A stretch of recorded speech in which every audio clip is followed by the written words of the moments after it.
এখানটা একটু কাপড়টা সাইজ করলে ভালোই তো। আমরা এখন ঢুকছি আরো একটা প্যান্ডেলে। গাইস প্যান্ডেলটা অনেক ভেতরে, এই দেখো শুধু।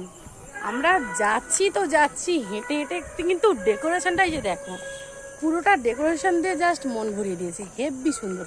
তো চলো প্যান্ডেলের ভেতরে এত কষ্ট করে যাচ্ছি, তো কি ঠাকুর দেখতে পাই সেটা তোমাদের সাথে শেয়ার করবো। চলো দেখো শুধু কত ভেতরে, এই যে এতটা হেঁটে হেঁটে এসছি আমরা, এখন ওই যে এতটা বাকি।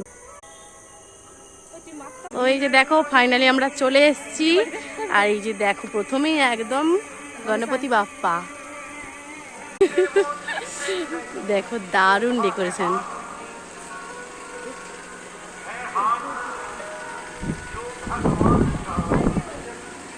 দেখো ওয়াও কি সুন্দর, দারুণ গাইস দারুণ। এত কষ্ট করে হেঁটে হেঁটে আসার ফল পেয়ে গেলাম বলতে গেলে, দারুণ লাগছে ঠাকুরটা, দেখো শুধু দারুণ দারুণ।